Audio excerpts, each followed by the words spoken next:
اللہ اکبر، اللہ اکبر، اللہ اکبر، لبیک لبیک لبیک یا رسول اللہ صلی اللہ علیہ وسلم۔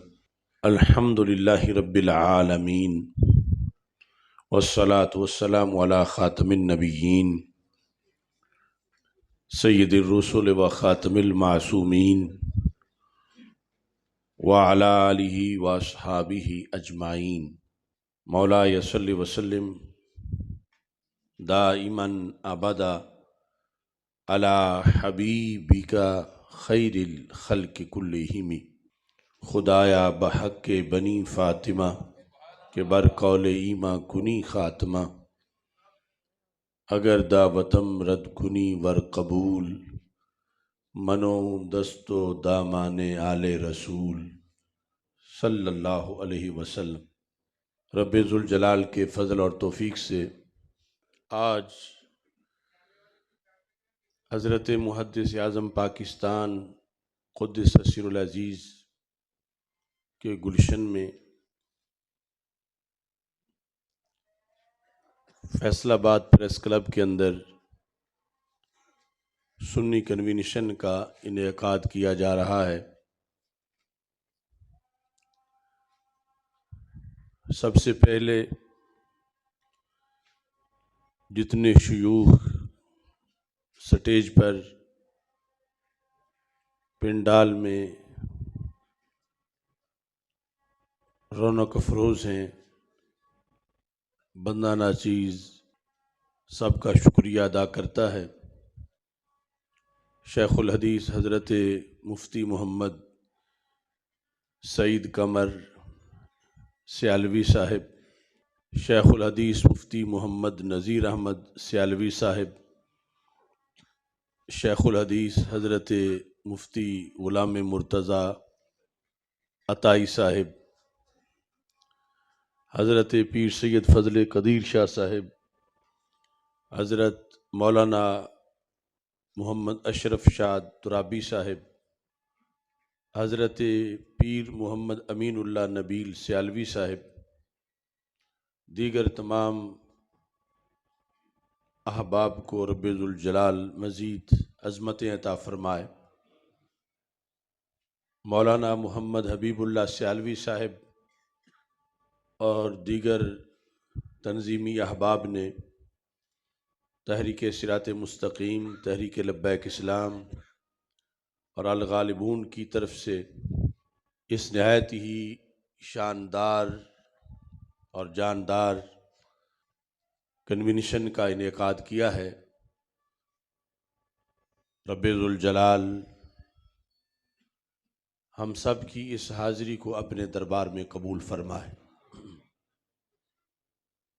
جس طرح کہ آج پوری دنیا میں سویڈن اور ہالینڈ میں پیش آنے والے توہین قرآن کے واقعہ کی مذمت کی جا رہی ہے، ہم بھی اپنی طرف سے اجتماعی طور پہ یہاں صدائے احتجاج بلند کرتے ہیں، اور ہمارا یہ مطالبہ ہے کہ جن مجرموں نے یہ بے حرمتی کی ہے انہیں امت مسلمہ کے حوالہ کیا جائے، اور امت مسلمہ شریعت مطہرہ کی روشنی میں انہیں کیفر کردار تک پہنچائے۔ آپ سارے حضرات اس بات کی حمایت کرتے ہیں؟ سب سے زیادہ سستی مسلم حکمرانوں کی ہے کہ پہلے بھی توہین کے جو واقعات رونما ہوئے اس پر حکمرانوں کی سستیوں کی وجہ سے اور جاندار رد عمل نہ ہونے کی وجہ سے یہ آئے روز اس طرح کے پھر واقعات پیش ہوتے ہیں۔ امت مسلمہ کو چاہیے کہ اپنا علیحدہ بلاک تشکیل کر کے ناموس مصطفیٰ صلی اللہ علیہ وسلم اور حرمت قرآن جیسے اہم ایشوز پر اپنا جاندار موقف اپنائے اور عالم کفر کی جسارتوں کا بھرپور طریقے سے جواب دے۔ پاکستان کے اندر قومی اسمبلی میں آل رسول صلی اللہ علیہ وسلم، اصحاب رسول صلی اللہ علیہ وسلم، ازواج رسول صلی اللہ علیہ وسلم کی ناموس کے تحفظ کا جو بل پاس ہوا ہے، ہم پرزور طریقے سے اس کی حمایت کرتے ہیں۔ اس بل میں کسی طرح بھی فرقہ واریت کی کوئی بات نہیں، لیکن پاکستان کے اندر ایک ٹولہ کہ جن کی عبادت ہی یہ ہے کہ وہ صحابہ کرام رضی اللہ تعالی عنہم کے خلاف تبرہ بازی کریں، اور مختلف قسم کے توہین کے دھندے ان کا کلچر ہے،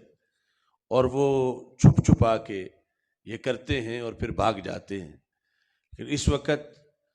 جماعتی طور پر وہ یہ اقرار کر رہے ہیں کہ اصل توہین کے مجرم وہ ہیں، اور پھر اس بل کے خلاف اس کو معاذ اللہ فساد کا نام دے کر اور فرقہ واریت کا نام دے کر وہ اجتماعی طور پر اپنی مذموم آواز بلند کر رہے ہیں۔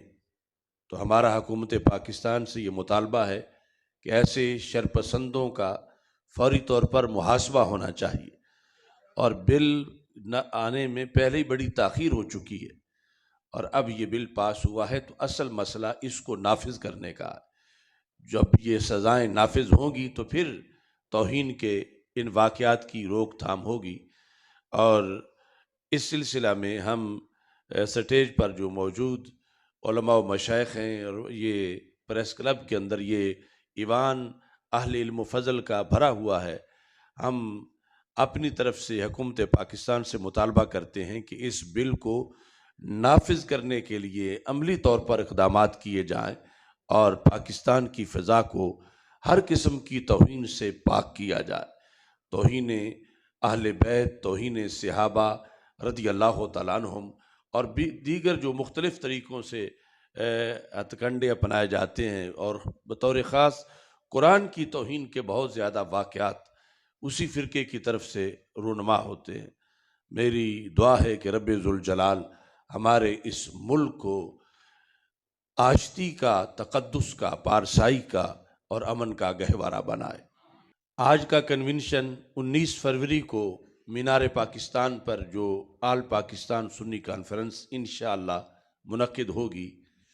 اس کی دعوت اور تیاریوں کے سلسلہ میں انعقاد پذیر ہے۔ یہ ہمارے ضلعی رہنما انہوں نے آپ کو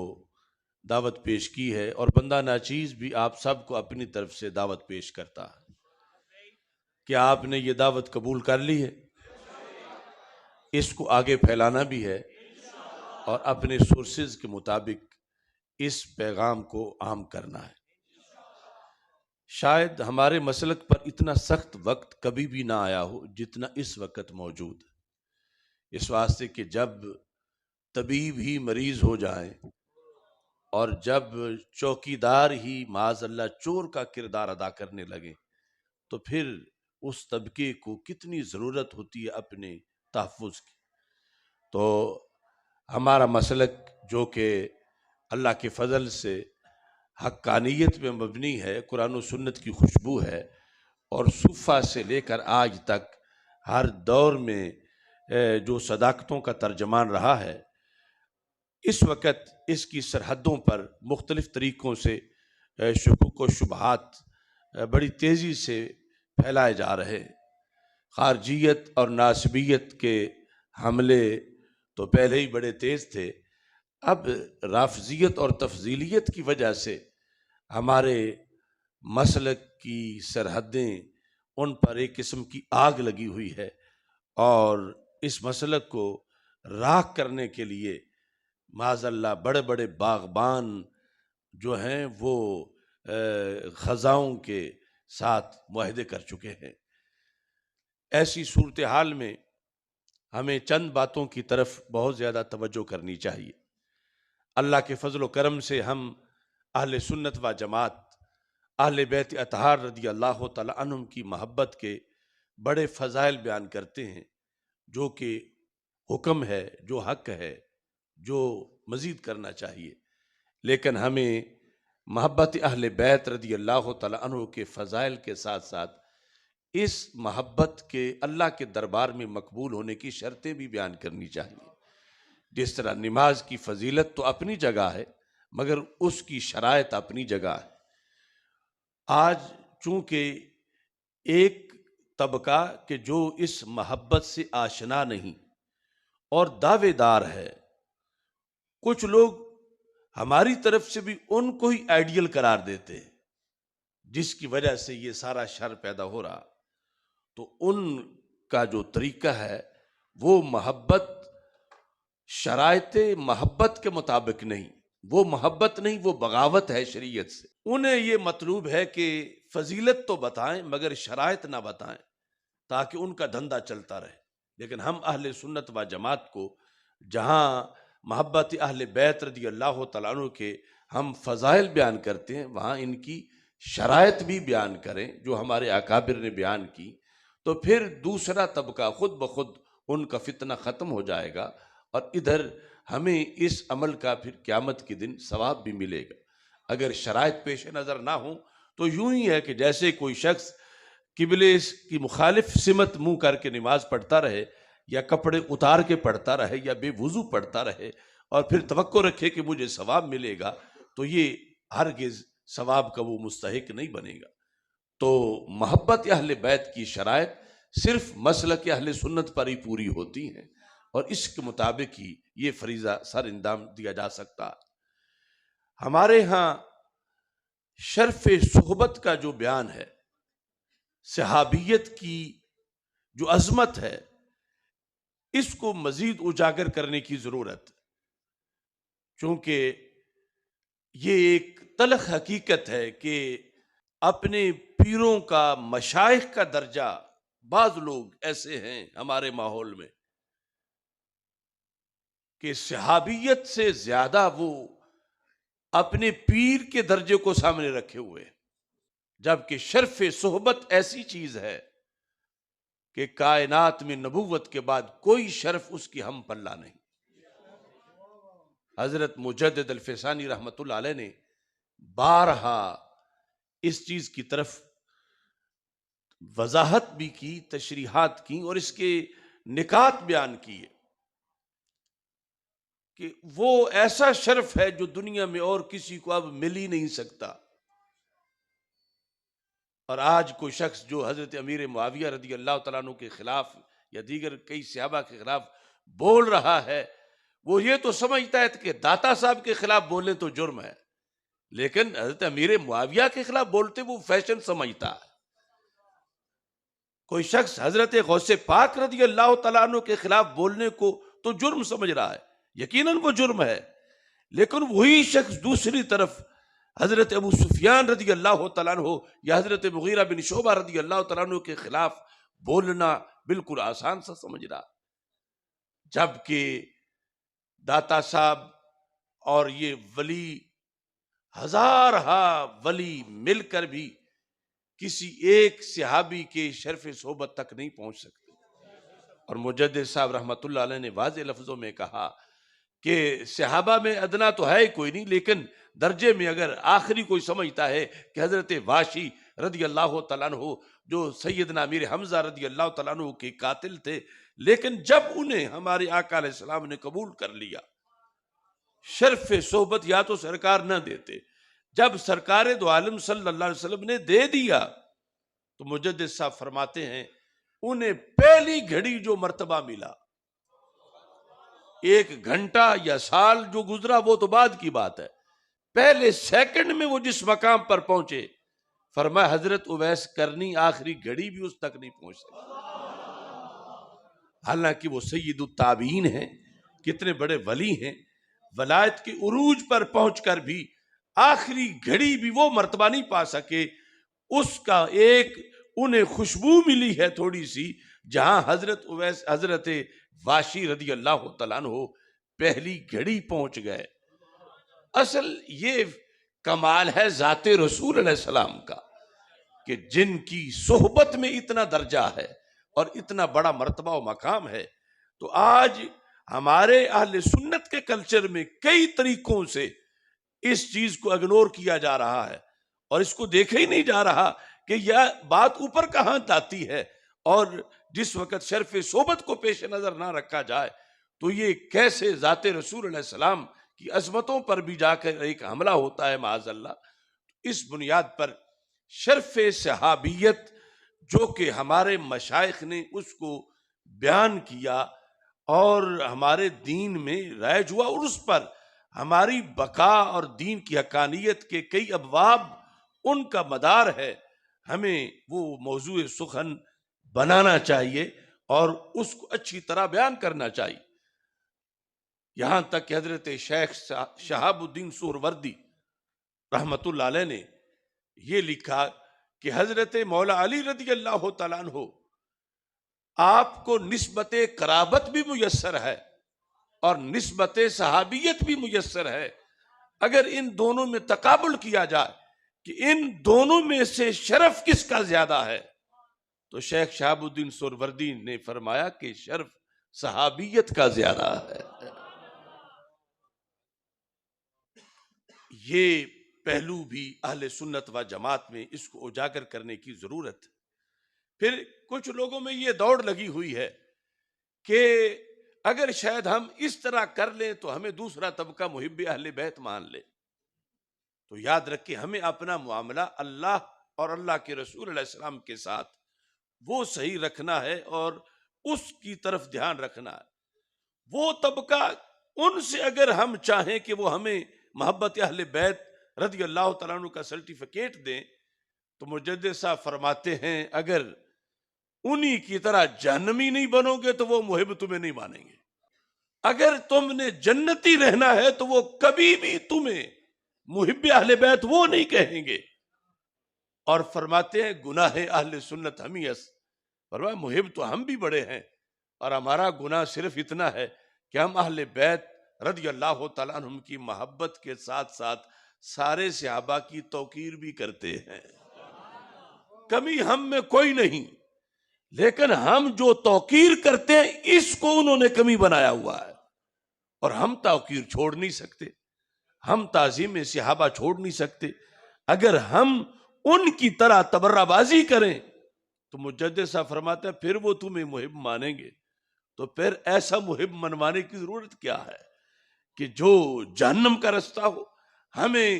وہ سند محبت کی کافی ہے جو الکامل کے اندر حضرت سیدنا امام حسین رضی اللہ تعالی عنہ نے حدیث روایت کی کہ رسول اکرم صلی اللہ علیہ وسلم نے حضرت امام حسن اور حضرت امام حسین رضی اللہ تعالی عنہما ان دونوں ہستیوں کو فرمایا انتما سیدا شباب اہل الجنہ وقرۃ عین اہل السنہ، فرمایا تم دونوں جنتی جوانوں کے سردار بھی ہو اور سنیوں کی آنکھ کی ٹھنڈک بھی ہو۔ لہذا یہ محبت علامت ہے اہل سنت کی، اور یہ محبت دونوں اطراف کی جو ہے یہ بیک وقت ایک ہی سینے میں پائی جائے تو پھر سچی ہوتی ہے، اور اس کے لیے معیار بیان کیا ہے اعلی حضرت فاضل بریلوی رحمت اللہ علیہ نے المستند المعتمد کے اندر لیس حب الصحابۃ لذواتہم ولا حب اہل البیت لانفسہم بل حبہم جمیعا لوصلاتہم برسول اللہ صلی اللہ علیہ وسلم۔ یعنی آج یہ ہم سوچتے ہیں کہ اچانک کیا ہوا اہل سنت کو، تو یہ دو بزرگوں کی، ہمارے دو جو عظیم مجدد ہیں، ان دونوں کی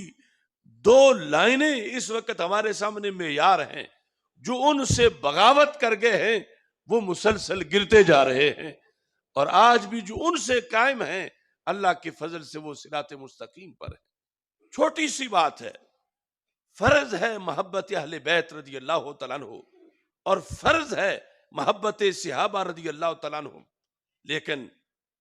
یہ کیوں فرض ہے، کیسے فرض ہے، شرائط کیا ہیں؟ اعلی حضرت فرماتے ہیں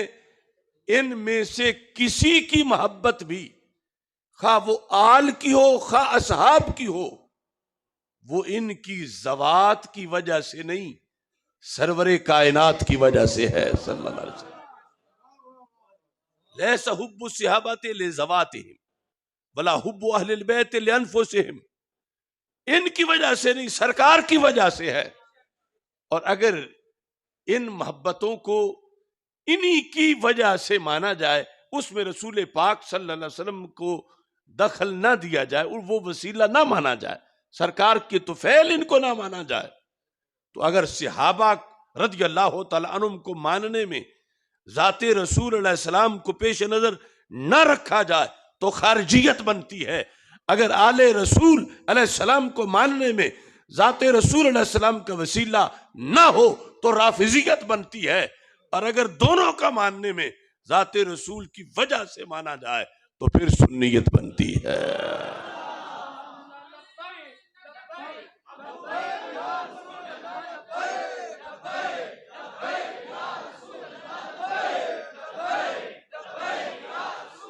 اب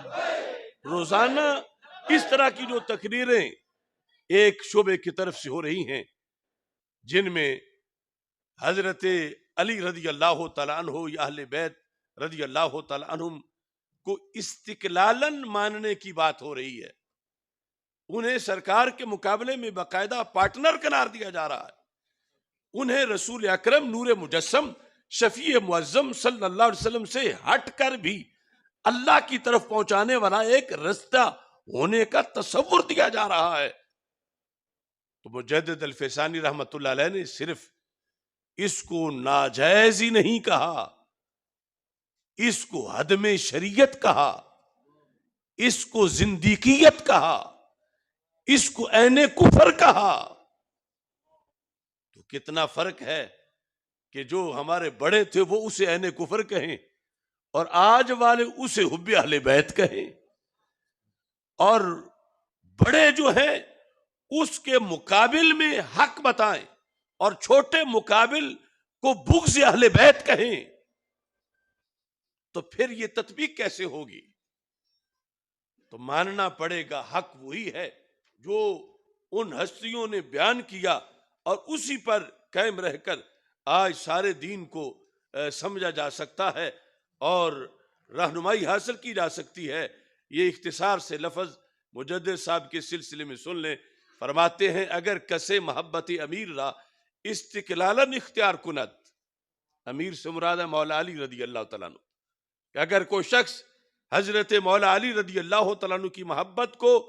مستقلاً مانتا ہے، مستقلاً کا مطلب کیا ہے؟ وہ حب حضرت پیغمبر صلی اللہ علیہ وسلم را درام مدخل نہ دہد، سرکار کی محبت کو اس میں دخل نہیں دیتا۔ وہ کہتا ہے وہ خود، جس طرح کہ وہ گجرات کا ایک کہہ رہا تھا کہ ہم شجرہ پڑھتے ہیں تو ہمیں تو آگے ابو طالب کا نام نظر آتا ہے، رسول پاک صلی اللہ علیہ وسلم کا تو نام نظر نہیں آتا۔ وہ حب حضرت پیغمبر را درام مدخل نہ دہد، مجدد صاحب کہتے از مبحث خارجس، اس سے تو بات ہی نہیں، وقابل مخاطبت نہ، ایسا بندہ منہ لگانے کے قابل نہیں۔ غرض او ابطال دین است، یہ محب اہل بیت نہیں، یہ تو دین پر حملہ کر رہا ہے۔ غرض او ابطال دین است و حدم شریعت،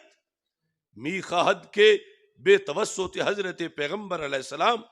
راہ اختیار کند، سرکار کے بغیر رستہ بنانا چاہتا ہے۔ وَأَز محمد بالی گرایت، یہ محمد مصطفیٰ صلی اللہ علیہ وسلم کو چھوڑ کر مولا علی کے ذریعے اپنی لائن اللہ کی طرف بنانا چاہتا ہے۔ وَهُوَ عَيْنُ الْكُفْرِ، یہ عین کفر ہے۔ وَمَحْضُ الزَّنْدَقَةِ، یہ تو صرف زندقیت ہے۔ وَعَلِي از و بیزار است، وَأَز کردار او در آزار، مولا علی اس سے تنگ ہیں، وہ اس کا ہاتھ قیامت کے دن نہیں پکڑیں گے۔ تو آج لے ان کی پناہ، آج مدد مانگ ان سے، کل نہ مانیں گے قیامت کو اگر مان گیا۔ اتنا ضروری ہے اس وقت، یعنی اس جو ایک رفض اور تفضیلیت کا سیلاب ہے، اس کے مقابلے میں حق بیان کرنا، ورنہ یہ سب کچھ کتابوں میں دب جائے گا۔ اور آج کوئی کہتا میں بڑا صاحبزادہ ہوں، میں بڑے پیر کا بیٹا ہوں، میں فلاں ہوں، میں فلاں ہوں. میں کہتا جو کچھ بھی ہے حق حق ہے. حق کے سامنے ہم سب کو اپنی گردن جھکانی ہے، اور پھر ہر مسئلے کی نوعیت کو سامنے رکھ کر اسے. اب یہ جو تفضیل حضرت صدیق اکبر رضی اللہ تعالی عنہ کا مسئلہ ہے، اس پر امام پرہاروی نے نبراس میں یہ لکھا، کہتے ہیں فنقول حاضل مسئلہ تو یدور علیہ ابطال و مذہب شیعہ. حضرت صدیق اکبر رضی اللہ تعالیٰ عنہ کو افضل ماننا، کہتے ہیں یہ وہ مسئلہ ہے کہ اس کی وجہ سے تم شیعہ کو باطل کر سکتے ہو. اگر یہاں ڈھیلے پڑ گئے تو کہتے ہیں نہ کوئی آیت بچے گی نہ کوئی حدیث بچے گی. اس مسئلے پر مذہب شیعہ کو باطل کرنے کا مدار ہے. فإن اول اصولہم ان علی رضی اللہ تعالیٰ عنہ افضل الکل. ان کا پہلا اصول یہ ہے کہ حضرت علی رضی اللہ تعالیٰ عنہ افضل الکل ہیں. ثم یفرعون علیہ انہ اشبہ الصحابہ بالنبی صلی اللہ علیہ وسلم. افضل الکل کہہ کے پھر کہتے ہیں وہ اشبہ بالنبی علیہ السلام ہیں، سرکار کے زیادہ مشابہ ہیں. پھر کہتے ہیں فہو الخلیفہ، تو پھر وہ خلیفہ ہیں بلا فصل. اور پھر اس پر جب دوسروں نے یا سب نے ان کے سمیت مل کر حضرت صدیق اکبر رضی اللہ تعالیٰ عنہ کو بنایا تو معاذ اللہ کہنے لگے. اس سے وہ پھر اخذ کرتے ہیں کہ سارے ظالم ہیں. ظالم ہیں تو پھر عادل نہیں، معاذ اللہ عادل ہیں تو عادل جو نہ ہو اس کی روایت معتبر نہیں. تو پھر ایک حدیث بھی باقی نہیں بچے گی چونکہ وہ ظالموں کی روایت بنے گی. قرآن نہیں بچے گا چونکہ ظالموں کی روایت بنے گا معاذ اللہ. تو یہ سب کچھ کیوں ہوا کہ افضلیت صدیق اکبر پر سٹینڈ نہیں لیا؟ سٹینڈ لوگے تو دین بچے گا. تو اس بنیاد پر کہتے ہیں فَيَجِبُ عَلَى الْعُلَمَاءِ الْاِهْتِمَامُ بِمَسْأَلَةِ الْأَفْضَلِيَّةِ. مسئلہ افضلیت میں ڈھیلے نہ پڑو، علماء پر واجب ہے، فرض ہے کہ اس کا اہتمام کریں اور اس وجہ سے دین بچائیں. اب ایک ایک جہت آ جا کر کس قدر وہ خطرات ہمارے سامنے آ گئے ہیں کہ جب اتنے ہمارے بڑے بڑے لوگ یوں پھسلتے جا رہے ہیں اور اس انداز میں مسلک کا نقصان ہو رہا ہے، تو آج وقت ہے کہ ہم اس دلیل کی روشنی میں جو کتاب ہے، جو برہان ہے، اس کو اپنے پیش نظر رکھ کے اپنے جو سٹیج ہیں، اپنے مدارس ہیں، اپنی خانقاہیں ہیں، اپنے مراکز ہیں، آستانے ہیں، اس وقت ان کا جائزہ لیں. اور یہاں جس جگہ بھی دو نمبری ہو رہی ہے اس کا محاسبہ کریں. اس کے نتیجے میں گالیاں ملیں گی، اس کے نتیجے میں تانے ملیں گے، لیکن یہ چھوٹی چیزیں ہیں. آج جو اس کے وجہ سے دین بچے گا اس کا انعام بہت بڑا ہے. اور یہ محبت اہل بیت اور محبت صحابہ رضی اللہ تعالیٰ عنہم، ان پر پہرا دینا یہ کوئی چھوٹا سا جہاد نہیں ہے. حضرت سیدی علی الخواص نے جو فرمایا تھا، امام عبد الوہاب شعرانی اس کو المنن الکبریٰ میں بیان کرتے ہیں. فرمانے لگے صرف اتنا کافی نہیں کہتے رہو نحب الصحابہ نحب الصحابہ، ہم محب صحابہ ہیں، ہم محب صحابہ ہیں. فرمایا محب کہنے سے ایسا کام نہیں چلے گا. وہ مرحلہ آئے گا کہ جس میں یہاں تک انما الواجب علینا ان لو كنا نعذب من جهتهم بمحبتنا لهم لا نرجع عن محبتهم كما لا نرجع عن محبت ایماننا بالتعذیب كما واقع لبلال وصہیب وعمار. کہا تمہیں ایک دن محبت صحابہ بچانے کے لیے وہ قربانی دینی پڑے گی جو بلال کو توحید کے لیے دینی پڑی تھی، جو حضرت بلال کو، حضرت عمار کو، حضرت صہیب کو رضی اللہ تعالیٰ عنہم اپنی ایمان کی بقا کے لیے جو تشدد برداشت کرنا پڑا تھا، ایسا تشدد برداشت کر کے بھی تمہیں محبت صحابہ بچانی پڑے گی. تو یہ آج وہ حالات بن چکے ہیں. اور حضرت علی خواص کہتے ہیں وَكَمَا وَقَعَ لِلْإِمَامِ احمد بن حنبل فی مسئلۃ خلق القرآن، جس طرح مسئلہ خلق قرآن میں امام احمد بن حنبل نے سٹینڈ لیا تھا، حب صحابہ پر تمہیں یوں سٹینڈ لینا پڑے گا، پھر یہ عقیدہ جو ہے محفوظ رہے گا۔ لہذا آپ مجھ سے بڑے علم میں عمر میں بھی ہیں اور میرے چھوٹے عزیز بھی سب بیٹھے ہیں، یہ ایک مشترکہ ہمارا مشن ہے جس کے لیے ہم نے مل جل کے کام کرنا ہے، اور اس مشن کے لیے ہم آواز ایک پاکستان کی سطح پہ بھرپور بلند کریں کہ مسلک کا احیاء ہو اور گلی گلی میں مسلک میں قوت آئے۔ اس مشن کے لیے انشاءاللہ 19 فروری کو یہ عظیم الشان سنی کانفرنس ہم منعقد کرنے جا رہے ہیں، جس کے لیے آپ سارے حضرات کو مل جل کر اس پیغام کو آگے پہنچانا ہے۔ اور میں اپنی بات اس وقت اس بات پہ ختم کر رہا ہوں، یہ ایک تو مختصر جو پیغام ہے میں نے اپنے اشعار میں لکھا، دل تو ہے آل محمد کی محبت کا مقام، صلی اللہ علیہ وسلم، دل تو ہے آل محمد کی محبت کا مقام، دین ہے سارے صحابہ کا مکمل احترام، دل تو ہے آل محمد کی محبت کا مقام، دین ہے سارے صحابہ کا مکمل احترام، رافضیت خارجیت ناصبیت ہے حرام، اہل سنت ہیں حقیقت میں محمد کے غلام، صلی اللہ علیہ وسلم۔ اہل سنت ہم ادب احترام والے ہیں، ماننے والے ہیں، مگر کبھی امام حسین رضی اللہ تعالیٰ عنہ کا جو انکار ہے اس کی طرح انکار بھی ایک سنت بن جاتا ہے۔ آج ہمیں اس انکار کی بھی ضرورت ہے کہ کچھ لوگوں کا مزاج اتنا بگڑ چکا ہے کہ جب تک اب انکار کی آواز بلند نہیں ہوگی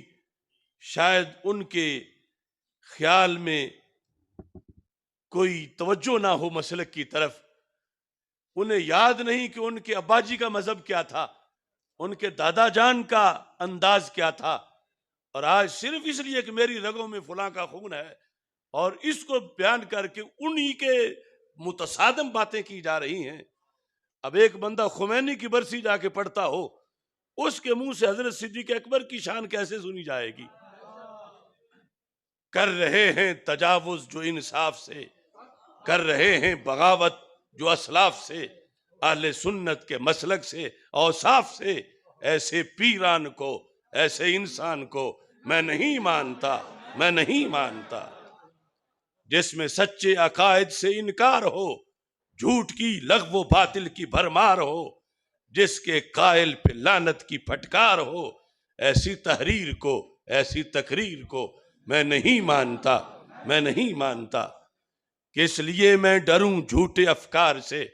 کس لیے میں رکوں حق کے اظہار سے، میں حسینی ہوں کہہ دو یہ اغیار سے، گونگے کردار کو دوہرے معیار کو میں نہیں مانتا، میں نہیں مانتا۔ جو ہیں لا تکتمو کو بھلائے ہوئے، جو ہیں اپنی گواہی چھپائے ہوئے، جو کتابوں میں ہے وہ دبائے ہوئے، ایسے حضرات کو ایسے خطبات کو میں نہیں مانتا، میں نہیں مانتا۔ تو اگر اپنا مسلک عیاں نہ کرے، جان کے بھی حقیقت بیان نہ کرے،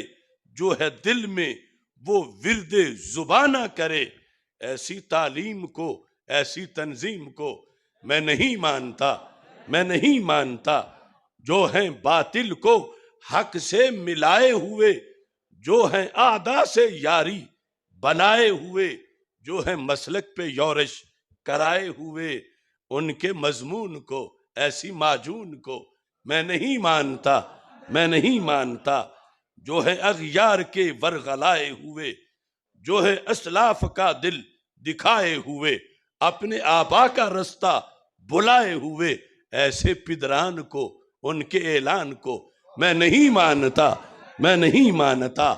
اپنا رشتہ برائی سے جو جوڑ دے، حلف فکر مجدد کا جو توڑ دے، اعلی حضرت کے منہج کو جو چھوڑ دے، ایسے بیکار کو، اس کے اظہار کو میں نہیں مانتا، میں نہیں مانتا۔ جن کو غیروں کی قربت پہ ایک ناز ہے،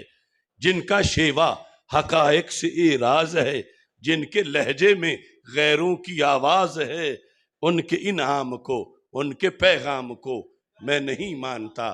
میں نہیں مانتا، میں نہیں مانتا، میں نہیں مانتا۔ وآخر دعوایا ان الحمدللہ رب العالمین۔